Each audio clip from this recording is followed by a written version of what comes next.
Check. 1 2 check. All right. Welcome back to the Sanity Trance.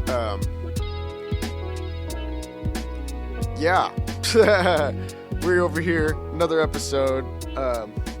And today I'm kind of through a crazy challenge at myself, just by trying to come up with something that I could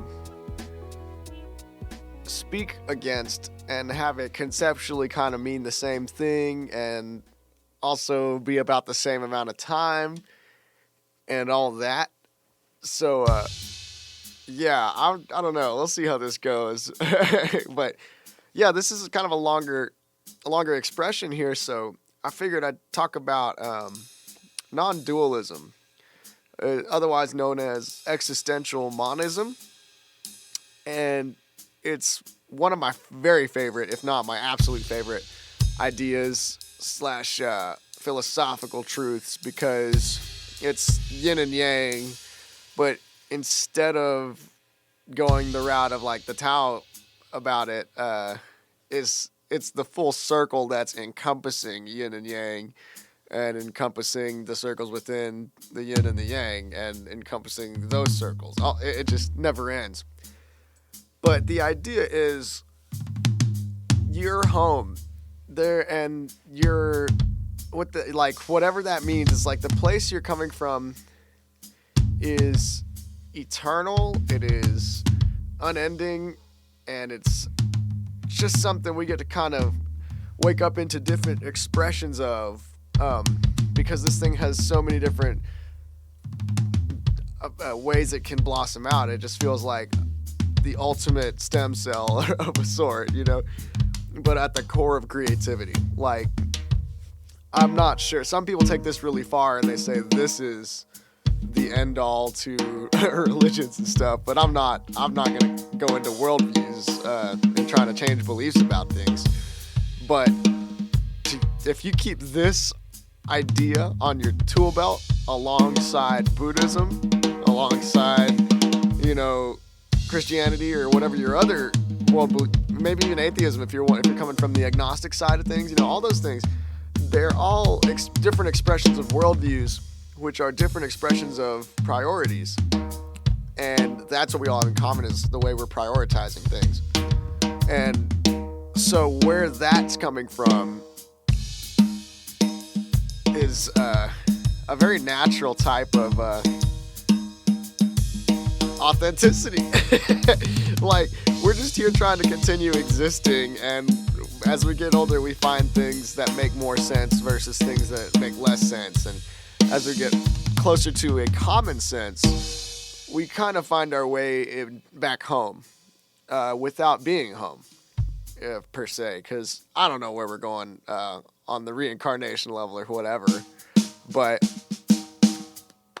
I know that everything is inside of this idea, and that's what we have in common. Again, the core of it is just a type of freedom from illusions, and these illusions are, according to this philosophy, anything that's not eternal is an illusion. And so that way you can really pay attention to the things about human nature that aren't going anywhere, and you can see that as real. And then you can also see the temporary aspects of human nature that are definitely unnecessary. They were never going anywhere because they never existed. And how much of that is connected to identity, the things we are feeding ourselves with our mental diet on TV or YouTube, whatever we're deciding to search that day, or whatever you accidentally dream about at night because of what you searched the day before. Like, it's all just kind of going through the same channels. But even the way we dream kind of can show you how, even though everything is real enough to be enjoyed and experienced, you're still looking at it from a lucid perspective, and in reality you're asleep in your bed, but in your dream you might be walking around some giant spot just exploring all the different rooms or all the different places, or just the wideness, the vastness of where you are, like where you're, I don't know, dreamscapes are amazing. It's definitely unresearched realm of neuroscience, and I don't even know what's going on myself. That's my favorite part. But I don't know, like the peace of everything. I know, like, peace is at the end of what I'm returning to, right? Like, it's a return to silence and harmony and serenity and all these things. But it doesn't mean I ever left either. Like, that's what's awesome about non-dualism. It's not dualism. Non-dualism is the idea of here and there, up and down, left and right, then and now, you and I. All these things, all these lines are concepts of dualism, you know? They imply distance, separation, you know? And in non-dualism, there is no separation, because the things that are creating is creation.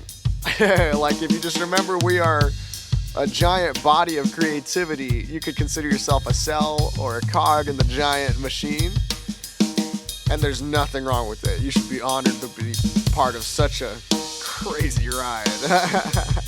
But this is freedom from the idea of yourself and getting attached to that on accident, because it's so subtle, it's almost subconscious, you know? The things that lead us from one spot to the next are, you know, they're coming from the deepest parts of our heart, but somehow our temporary ideas can overtake our temporary perspective of something less temporary, like a life path, you know?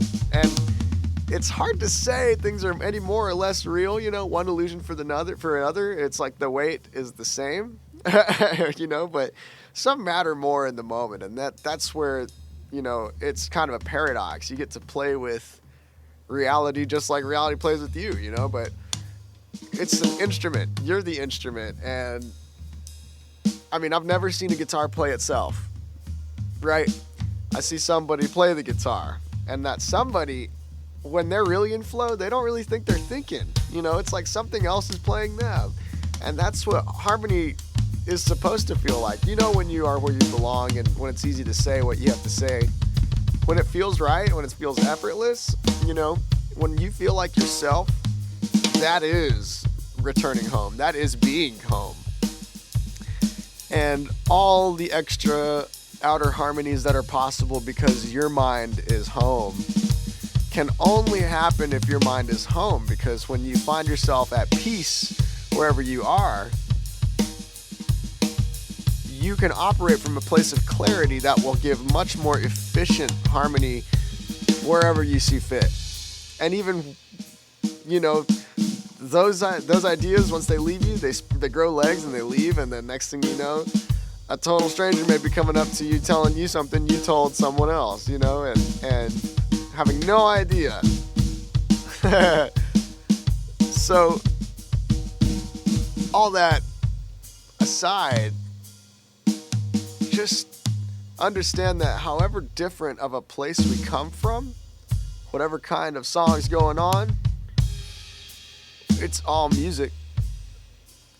And if you don't have an ear for good music, or the word good, you know, it's like, at what point do you stop calling music music, you know? And that's kind of where dualism would kind of sneakily interrupt into the non-dualism home spot, because from your home spot, you're everything, and you're making everything at its most efficient. And then when you start getting deeper into your creations have identities of their own, and it's none of your business.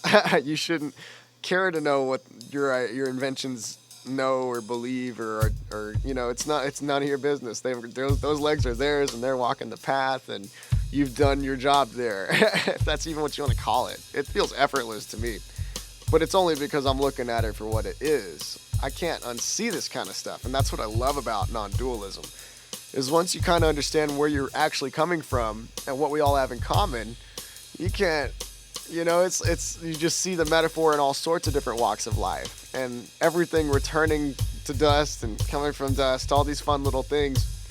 But then also the things that are eternal and classic, and you know, there's definitely a paradox about what's real in a world of illusion.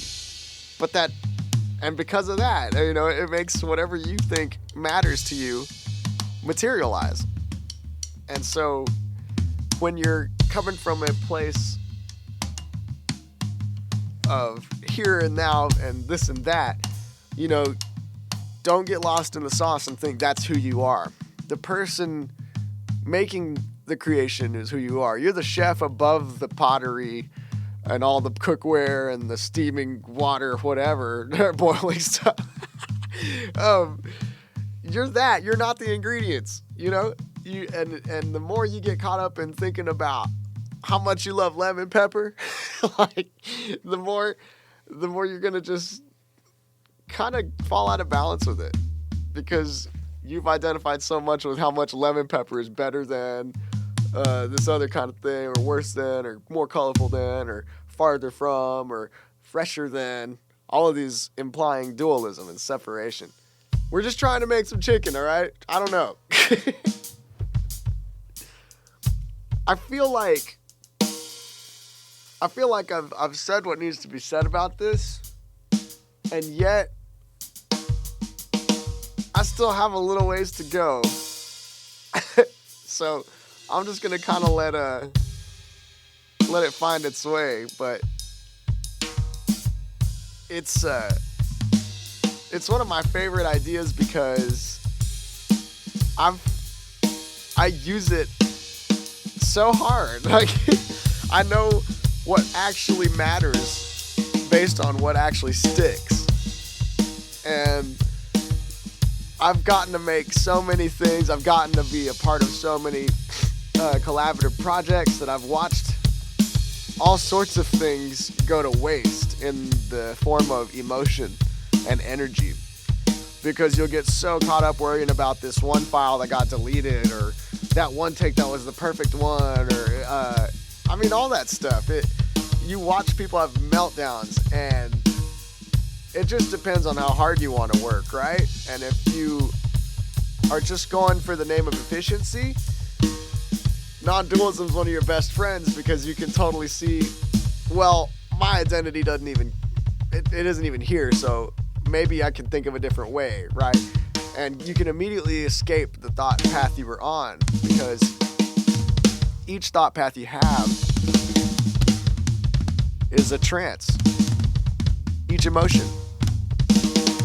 And the more momentum you put to that emotion, the more you're going to have to put in reverse to get back to equilibrium. And once you find equilibrium again, then you got to make sure you don't get rattled off by the next thing that seems to matter so much.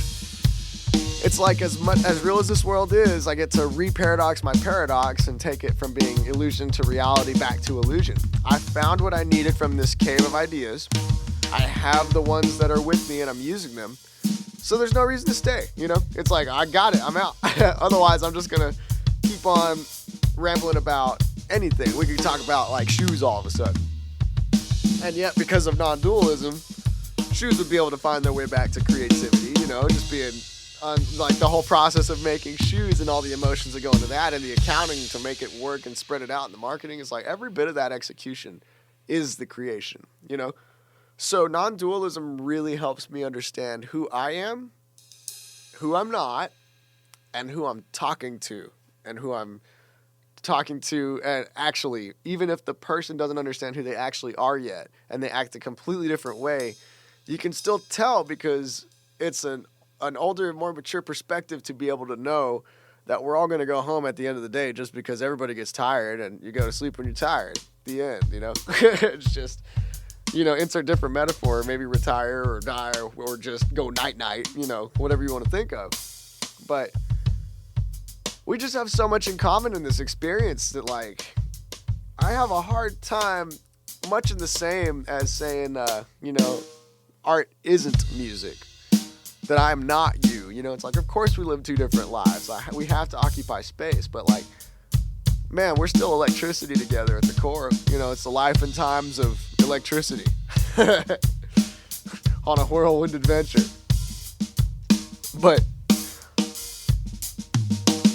I just wanted to introduce that because taking that idea, if you do believe in Christianity or something of that nature, this augments it drastically. It's like the hidden language inside of all of these sacred texts that are translating across the different parts of the earth. You know, a lot of ancient civilizations have known about meditation techniques, and these ideas are not new. I just feel like they go so hard without saying that this is a great time to say them again, because things seem to have gotten crazy. And I can do something about it. And plus, this is a hilarious way to do it. But yeah, that's you know, you could really tackle all sorts of things from non-dualism. It really does knock out a lot of different kinds of anxiety and beliefs in time, like the now versus the future versus the past, and you only have the illusion of their presence, not their actual presence. The only thing that's actually present is you right now in the present.